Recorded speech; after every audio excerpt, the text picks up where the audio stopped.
Hello बच्चों, online शिक्षण में आप सभी का स्वागत है। आज हम लोग कक्षा 8वीं का भाषा विषय पढ़ेंगे, यानी हिंदी बाल भारती। हिंदी बाल भारती का 10वां पाठ हम लोग पढ़ रहे हैं, बातें प्रेमचंद की। इसको पढ़ चुके हैं। इस पाठ को, इस पाठ का स्वाध्याय हम कैसे लिखते हैं, लिखेंगे, इस वीडियो के माध्यम से आप समझने का प्रयास करेंगे। हम पहले शब्दों को समझेंगे, शब्द वाटिका, यानी जो शब्द आए हुए हैं पाठ में उनके अर्थ भी समझेंगे और नए शब्दों को की जानकारी प्राप्त करेंगे। इसके बाद स्वाध्याय के प्रश्नों को देखते हैं। चलो देखते हैं। पहले शब्द वाटिका यानी शब्दार्थ। शब्दार्थ पहला शब्द है नतीजा, परिणाम। नतीजा परिणाम हो गया। दर्शन देखना, तंग आकर परेशान होकर। दीगर अन्य दूसरा, दीगर का अर्थ है अन्य दूसरा। मुलाकात भेंट करना। असर प्रभाव, वाक्यात घटना। नेक भले, विषाद क्षमता। मैके यानी माँ का घर। उलाहना शिकायत। ऊख गन्ना। ढेला मिट्टी या पत्थर का टुकड़ा, इस तरह से कहते हैं। इसके बाद आगे और देखते हैं। इंतजार प्रतीक्षा करना। मजा आनंद। योद्धा युद्ध करने वाला या बलवान। वाक्या घटना। मटका मिट्टी का बर्तन। सख्त कठोर। ताकीद निर्देश। सब्र सहनशीलता। बेसूद बेकार। उन्माद किसी वस्तु को पाने की अत्यधिक इच्छा, लालसा। देह शरीर। श्रृंगार सजावट। आगे और देखते हैं शब्दों को। बिस्तर पकड़ना, बीमार होना, सयाना होना, बड़ा होना। फिक्र रखना, देखभाल करना। आंखें मूंदना, स्वर्गवास हो जाना। छाया प्यार। टिकोरा आम का छोटा कच्चा फल। चांदमारी किसी तल पर बने हुए बिंदुओं पर गोली चलाने या निशाना लगाने का अभ्यास। बल्लम भाला या बर्छा कहते हैं। मुहावरे कुछ आए हुए हैं, उसके अर्थ समझ लेते हैं। 9 2 11 होना, भाग जाना। हवा के घोड़े पर सवार होना, कल्पना करना। ठहाका लगाना, जोर से हंसना। सामत आना, विपत्ति आना, परेशानी आना। सफा चट करना, खत्म कर देना। आगे देखते हैं। यहाँ से स्वाध्याय के जो प्रश्न हैं उसको देखते हैं। सूचना के अनुसार कृतियां करो। पहला प्रश्न है इसमें, संजाल पूर्ण करो। संजाल पुस्तक में दिया गया है। इस तरह से बीच में पाठ में उल्लिखित प्रेमचंद जी की रचनाएं ये लिखा गया है। यहाँ पर 4 बॉक्स बने हुए हैं, उनमें कौन सी रचनाएं हैं उनको लिखना है। तो यहाँ पर देखेंगे, इसमें 4 रचनाएं लिख दी गई हैं। पहला ईदगाह, दूसरा कर्मभूमि, तीसरा नीचे गमन और गोदान, चौथा बड़े भाई साहब। इस तरह से चारों बॉक्स से भर देंगे, पहला प्रश्न पूरा हो जाएगा। अगला प्रश्न है 2 है, प्रवाह तालिका पूर्ण करो। इसमें क्या लिखना है। पहला यहाँ पे पुस्तक में दिया गया है, रामलीला के पात्रों की सजावट संबंधी बातें। बातें यहाँ पे नीचे दी गई हैं। 2 बजे से पात्रों की सजावट होने लगती थी। दूसरा है, उनकी देह पर रामरस पीसकर लगाई जाती थी। तीसरा है, मुंह में पाउडर लगाया जाता था। चौथा है, पाउडर के ऊपर लाल हरे नीले रंग की बूंदियां लगाई जाती थी। इस तरह से प्रश्न नंबर 2 प्रवाह तालिका पूर्ण कर सकते हैं। अगला प्रश्न 3 है, उत्तर लिखो। इसमें प्रेमचंद जी के शौक, पहला प्रश्न इसमें दिया गया है। प्रेमचंद जी के शौक लिखना है। इसमें 2 बॉक्स बने हुए हैं, यहाँ पे दोनों में उत्तर लिखा गया है। पहला है गुड़ खाना, दूसरा है रामलीला देखना। दूसरा इसमें दिया गया है, उनमें गुड़ रखा गया था, किसमें गुड़ रखा गया था। इसका उत्तर 2 बॉक्स में खाली रखा गया है, उसमें लिखना है आपको। पहला हो जाएगा मटका, दूसरा हो जाएगा हांडी। तो इस तरह से प्रश्न नंबर 3 भी आप भर सकते हैं। प्रश्न नंबर 4 में संक्षेप में उत्तर लिखो। इस तरह कहा गया है। पहला इसमें जो दिया गया है, प्रेमचंद का बचपन, प्रेमचंद जी के बचपन के बारे में लिखना है। तो चलो देखते हैं प्रेमचंद जी के बचपन की बातें थोड़ा सा संक्षेप में लिखते हैं। प्रेमचंद माँ के बेहद लाडले थे। शरारत उनकी घुट्टी में पड़ी थी। किसी के खेत में घुसकर ऊख तोड़ लाना, मटर उखाड़ लाना रोज की बात थी। इसके लिए उन्हें गालियां भी खानी पड़ती थी। प्रेमचंद जी ढेला चलाने में भी बड़े माहिर थे। गुल्ली डंडा खेलते थे। बचपन में मिले कजाकी की याद उन्हें कभी नहीं भूली। कजाकी ने अपने कंधे पर बैठाता और कहानियां सुनाता था। बचपन में गुड़ खाना और रामलीला देखना उनका शौक था। बचपन में माँ का देहांत हो गया था। उनके अंदर तमाम बुराइयां आ गई थी जो बिना माँ के बच्चों में आती हैं। माँ के जाने के बाद से प्रेमचंद टूट गए थे। माँ की कमी उन्हें जीवन भर तड़पाती रही। तो इस तरह से इसको हम लिख देंगे तो हमारा ये प्रश्न पूरा हो जाएगा। प्रश्न क्रमांक 4 का पहला। दूसरा इसमें डाकिया, डाकिया के बारे में लिखना है। डाकिया कजाकी, डाकिया कजाकी के बारे में लिखना है। डाकिया कजाकी बड़ा ही हंसमुख और जिंदा दिल था। शाम को डाक का थैला लेकर आता और सवेरे चला जाता। प्रेमचंद यानी नवाब को कंधे पर बैठाता था, उनके साथ खेलता था और उन्हें चोरी, डाके, मारपीट और भूत प्रेत की कहानियां सुनाता था। प्रेमचंद को उसकी कहानियों में बहुत मजा आता था। यहीं से उन्हें कहानी लिखने की प्रेरणा मिली और जो है उन्होंने आगे चल करके कहानी लिखा।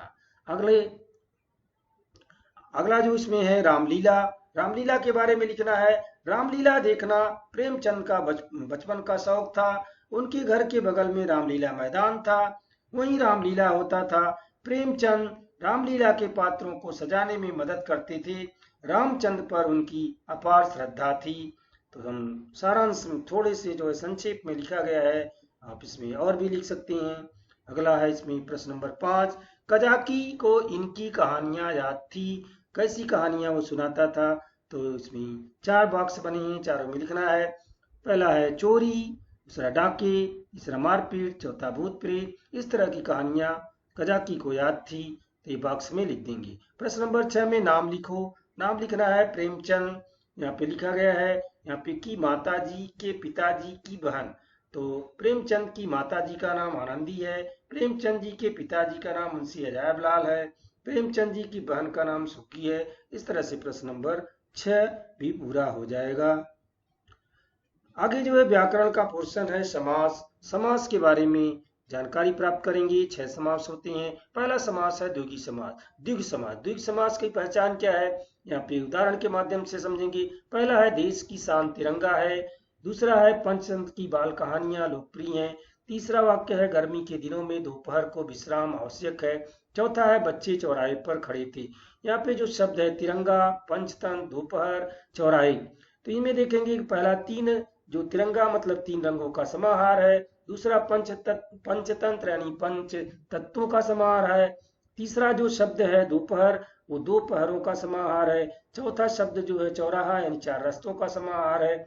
यहाँ पर जो है देखेंगे कि समस्त पद के पूर्व पक्ष में संख्यावाचक विशेषण होता है, यानी किसी समास का पहला पद जो होता है अगर वो संख्यावाचक पूर्व पद जो पक्ष हो जो है अगर संख्यावाचक विशेषण होगा तो उसे हम द्विगु समास कहेंगे। इस तरह से द्विगु समास को पहचान सकते हैं कि अगर वो संख्यावाचक विशेषण में हो तो।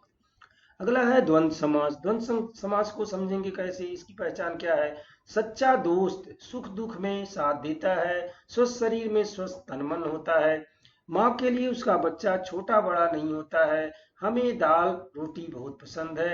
यहाँ पे देखेंगे तो सुख दुख और जो है तन मन, छोटा बड़ा, दाल रोटी शब्दों को अंडरलाइन किया गया है और इन शब्दों के बीच में सुख दुख के बीच में एक जो है आप देखेंगे तो डाट लगा हुआ है, यानी वहां पर एक शब्द छिपा हुआ है। और सुख दुख यानी सुख और दुख, तन मन तन और मन, छोटा और बड़ा, दाल और रोटी, तो ये यहाँ पर और शब्द छिपा हुआ होता है। इस तरह से अगर 2 शब्दों के बीच में डाट लगा हुआ है तो हम वहाँ पे जो है द्वंद्व समास होता है, यानी समस्त पदों में दोनों पद समान होते हैं और बीच में डाट लगा होता है और शब्द छिपा होता है, तो वहाँ पर द्वंद्व समास होता है। तीसरा हम देखेंगे तत्पुरुष समास। तत्पुरुष समास की पहचान कैसे करेंगे। सैनिक देश रक्षा के लिए सीमा पर तैनात है, मधुर, दूसरा वाक्य है मधुर आवाज ईश्वर प्रदत्त होती है, तीसरा है गौशाला में बहुत गायें थीं, चौथा हमें पराधीन नहीं होना चाहिए। यह शब्द है देश रक्षा, ईश्वर प्रदत्त, गौशाला, पराधीन। इन शब्दों की विशेषता क्या है। देश रक्षा यानी देश की रक्षा, ईश्वर प्रदत्त यानी ईश्वर द्वारा प्रदत्त, गौशाला यानी गौ के लिए शाला, पराधीन यानी पर के अधीन। तो यहाँ पर देखेंगे उत्तर पद प्रधान होता है तथा पूर्व पद गौड़ होता है। उत्तर पद जो होता है वह प्रधान होता है और पहला पद जो पूर्व पद होता है वह गौड़ होता है। तो ये जो है पहचान है तत्पुरुष समास की। चौथा समास है अव्ययी भाव समास। अव्ययी भाव समास की पहचान क्या है? गांधी जी आजीवन देश सेवा में जुटे रहे। बच्चे ने भरपेट भोजन किया। सभी को यथाशक्ति कार्य करना चाहिए। प्रतिदिन प्रार्थना करनी चाहिए। तो आज यहाँ पे देखेंगे आजीवन, भरपेट, यथाशक्ति, प्रतिदिन, इन शब्दों के नीचे जो है अंडरलाइन किया गया है, ये सामासिक शब्द है।